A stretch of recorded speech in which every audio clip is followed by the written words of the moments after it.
जैसा कि आप मेरी स्क्रीन पे देख सकते हैं दोस्तों, चेक रिपब्लिक के अपॉइंटमेंट्स जो है next day, very next day के अपॉइंटमेंट्स जो है अवेलेबल है। और मैं आपको ये भी बता दूं, चेक रिपब्लिक में 2019 के बाद से ही जो है वीज़ाज़ देना सस्पेंड कर दिए थे और उसके बाद में अपॉइंटमेंट्स बिल्कुल ना के बराबर मिलती ही नहीं थी। अभी ये अपॉइंटमेंट्स मिलने का सबसे बढ़िया चांस क्या है, मैं आपको बताता हूँ इसका मतलब क्या होता है कि जब वर्कर्स की बहुत भारी डिमांड होती है ना, तो तभी अपॉइंटमेंट्स मिलना शुरू होती है। हमने नोटिस किया कि इंडिया से, गल्फ़ से और बहुत सारी और कंट्री से ना ये चेक रिपब्लिक की ना अपॉइंटमेंट्स ओपन हो रही हैं। तो मैंने फिर थोड़ा हिसाब लगाया और थोड़ा सा डिगअप किया इसको, ठीक है। मैं न्यूज़ वगैरह चेक की, कुछ रील्स चेक की, कुछ इन्फॉर्मेशन सोर्सेज से कलेक्ट की, तब जाके पता लगा अंदर ही, ठीक है। मैंने लॉयर से भी बात की, पता लगा कि चेक रिपब्लिक के अंदर तकरीबन 2.5 से 3 लाख वर्कर्स की जो है अप्रॉक्सीमेटली ज़रूरत है इस टाइम पर। वो क्यों है? क्योंकि जब कोई भी कंट्री अपना वीज़ा बंद करती है ना दोस्तों, ठीक है, यहाँ पे फ्रेशर और एक्सपीरियंस की बात नहीं कर रहा हूँ मैं, क्योंकि इसके अंदर सब कैटेगरी आती है। क्योंकि ये मैं बताता हूँ, भी बताऊँगा कि कैसे आप अप्लाई कर पाएंगे, कैसे हम आपकी मदद करेंगे। तो पहले ये सुन लीजिए पूरा। जब एक कंट्री अपने वीज़ाज़ खोल देती है ना, यानी कि अपॉइंटमेंट्स खोल देती है, उसका इंटेंट ये होता है कि वो वर्कर्स को बुलाना चाहती है अपनी कंट्री के अंदर काम करने के लिए, ठीक है। अब इसमें क्या क्या जो है बेसिकली डिमांड रहती है, देखो चेक रिपब्लिक कोई बहुत बड़ी कंट्री नहीं है।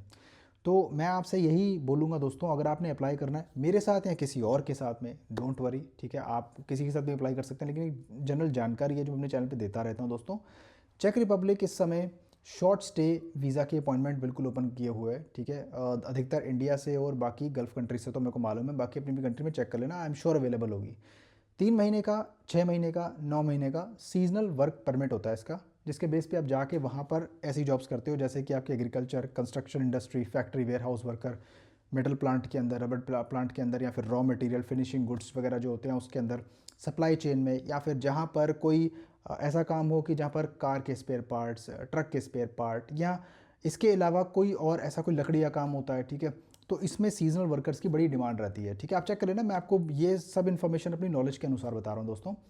इसके अंदर आप अगर अप्लाई हमारे साथ करना चाहते हैं, आपको क्या क्या चाहिए, मैं आपको इसमें और भी जानकारी दूंगा कि क्यों ये कंट्री आपको अप्लाई करनी चाहिए, इसमें आपको फ़ायदा क्या होगा, ठीक है। और मैं आपको सच में ये बताता हूँ कि इसमें वहाँ जाने के बाद आपका स्कोप क्या रहेगा, ठीक है। वीडियो को लाइक करना दोस्तों, सब्सक्राइब करना, बेल आइकन जरूर दबाना, शेयर करना किसी भाई के साथ में जो अप्लाई करना चाहता हो हमारे साथ में, मेरे साथ में एक कंसल्टिंग बना सकता है वो। अगर आप बेसिकली यहाँ पे देखेंगे, आपको ऊपर कॉल मी करके एक ऑप्शन दिख रहा होगा, ठीक है। आप उस पर भी अगर क्लिक करेंगे लिंक के ऊपर, तो आप इजीली कॉल बना पाएंगे। आप क्लिक करेंगे ना तो आपको गूगल पे वो अलग वेबसाइट पे ले जाएगा, नहीं तो आप नीचे जाएंगे डिस्क्रिप्शन के अंदर भी, और नीचे कमेंट्स के अंदर सबसे वाला कमेंट है, आपने क्लिक करना है सबसे पहले वाले कमेंट के ऊपर, और आप डायरेक्टली वेबसाइट पे जाएंगे और कॉल बुकिंग मेरे साथ में बना सकते हैं। ये डिस्कस करने के लिए पूरा प्रोग्राम क्या है और कैसे हम आपकी मदद कर पाएंगे आपकी सिचुएशन के अनुसार, ठीक है जी। अब यहाँ पे इंस्टाग्राम पे भी आप फॉलो कर सकते हैं, जिसका डिस्क्रिप्शन में लिंक आपको मिलेगा। तो खैर, अब मैं आपको बताता हूँ कि इसके अंदर दोस्तों आप बेसिकली आप बोलते हो ना फ्रेशर हो या एक्सपीरियंस हो तो इसमें हमें जॉब मिलेगी नहीं मिलेगी। चलो मैं आपको यहाँ पे एक बात क्लियर कर देता हूँ दोस्तों, फ्रेशर और एक्सपीरियंस की यहाँ पे बात आती नहीं है। ये होती है बल्क में हायरिंग, ये होती है बल्क में डिमांड रिलीज़, कि उनको ऐसा नहीं एक एक बंदा कोई आपका इंटरव्यू लेगा। मैंने देखा है कि बहुत सारे इंडिया के अंदर आपको ऐसे एजेंट मिलेंगे जो आपके खाम खा के इंटरव्यू करवाएंगे, जबकि इन जॉब्स के लिए कोई इंटरव्यू की ज़रूरत नहीं होती है। ये जॉब्स के अंदर डायरेक्टली आपका जो है इमिग्रेशन से अप्रूवल आता है, आपको वर्क परमिट्स इशू किए जाते हैं, उसके बेसिस पे आप एक वीएफएस में अपॉइंटमेंट अपनी बुक करते हो। जैसे कि इंडिया में मैंने आपको बताया नॉर्मली जो आपका शॉर्ट स्टे वीज़ा की अपॉइंटमेंट अवेलेबल है, जिसके अंदर आप जो है सी कैटेगरी का 3 महीने वाला जो है सीजनल वर्क वीज़ा अप्लाई कर सकते हो, जिसके अंदर आप 3 महीने का वर्क परमिट ही केवल अप्लाई कीजिए। क्योंकि अगर आप ऐसा नहीं करेंगे तो अगर आपको वर्क परमिट अगर 6 महीने का, 9 महीने का मिल गया या 2 साल वाले कैटेगरी का मिल गया, तो आप ये बात भूल जाइए कि आपको अपॉइंटमेंट मिलेगी। अगर मिल रही है तो अप्लाई कीजिए, नहीं मिल रही तो मत कीजिए, क्योंकि उससे आपका टाइम और पैसा सर्विसेज के ऊपर बर्बाद होगा। आप किसी से भी करवाइए, मेरे से करवाइए, किससे भी करवाइए, शायद कोई आपको ना बताए, लेकिन मैं आपको बता रहा हूँ क्योंकि हमारा इंटेंट ऐसा रहता है कि हमारी कंपनी का काम दोस्तों डॉक्यूमेंटेशन असिस्टिंग, अब documentation and consulting advisory services, ठीक है। हम आपको किसी भी प्रकार से वीज़ा की गारंटी या आपको कोई भी इमिग्रेशन अप्रूवल या किसी भी चीज़ की आपको जॉब की पल्ले से गारंटियाँ नहीं देते, क्योंकि हमारा काम सिर्फ आपकी फाइलिंग तक सीमित होता है, ठीक है जी। और कोई एजेंट आपको कोई मिसलीड करता है या कुछ आपको बताता है, ठीक है, कि भाई हाँ जी आ जाओ वीज़ा लग रहा है, ऐसा कुछ करके, उससे पूरी क्लैरिटी लेना आपका काम बनता है, ठीक है। अपॉइंटमेंट देखना वो आपका काम बनता है। अब इसमें जब अप्लाई करते हो, इसमें आपकी एज है, इसमें कोई क्राइटेरिया है ही नहीं खास तौर से, ठीक है। 25 साल से लेकर 35 साल के बीच में जो भाई अप्लाई करेगा उसका वीज़ा लगने का चांस काफ़ी ज़्यादा पॉजिटिव वे में जाएगा। और फाइल कैसे प्रिपेयर करनी है, स्टेप बाय स्टेप तरीके से हम आपकी फ़ाइल बहुत ही अच्छे तरीके से प्रिपेयर करेंगे, जिसमें आपको प्रॉपर तरीके से चेकलिस्ट बनवाएंगे। और इस पर्टिकुलर प्रोग्राम के लिए, इस पर्टिकुलर वीडियो को जो आप देख रहे हैं, इसके रिलेटेड बात कर रहा हूँ मैं, तो इसी की ही फाइलिंग वगैरह की बात कर रहा हूँ, ठीक है।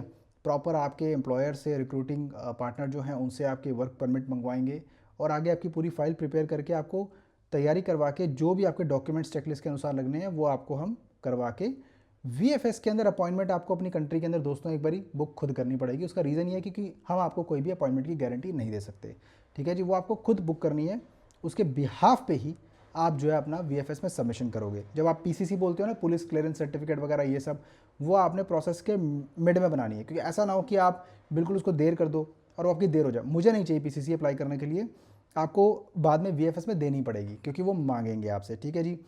अब दोस्तों यहाँ पे बात रही कि इसके अंदर आपका जो है टाइम कितना लगेगा।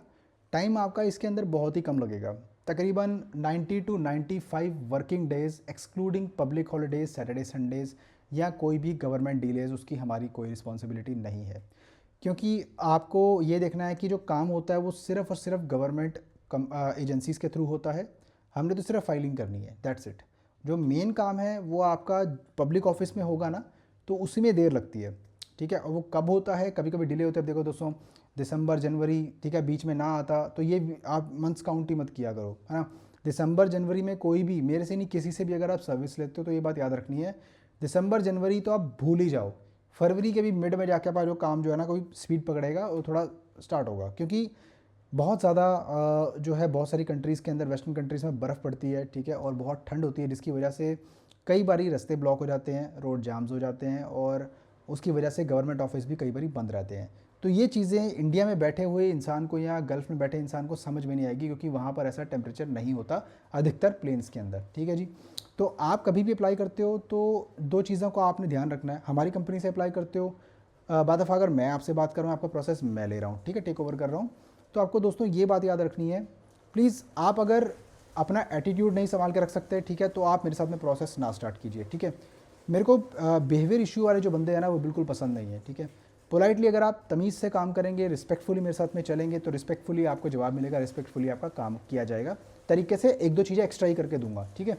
लेकिन जो आदमी बदतमीज़ी करते हैं या जो आदमी दादागिरी चलाते हैं कि काम तो करवाना है, ठीक है, और साथ में तू नौकर है हमारा, ऐसा समझते हैं ना, वो वाली टाइप फीलिंग, ठीक है।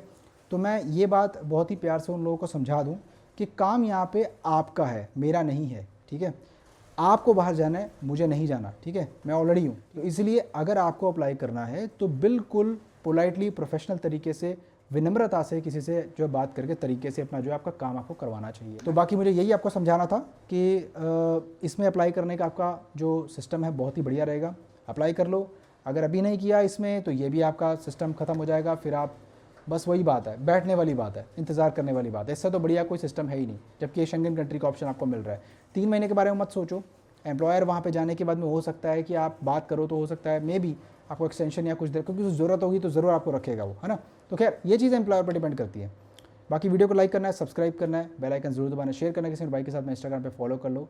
इसके अलावा कॉल बनाने का लिंक आपको जो है नीचे मिलेगा, ठीक है। आपने नीचे जाकर टॉप मेट करके लिंक है कमेंट्स के अंदर, सबसे पहले वाला कमेंट मेरा आपने क्लिक करना है, दिन सेलेक्ट करके अपने टाइम जोन के अनुसार कॉल बना के समय पर आना होगा। आपसे मिलता हूँ फिर किसी और शानदार कंटेंट के अंदर, तब तक के लिए अपना बहुत सारा ख्याल रखिए, अपने भाई को दुआओं में याद रखिए। नमस्कार।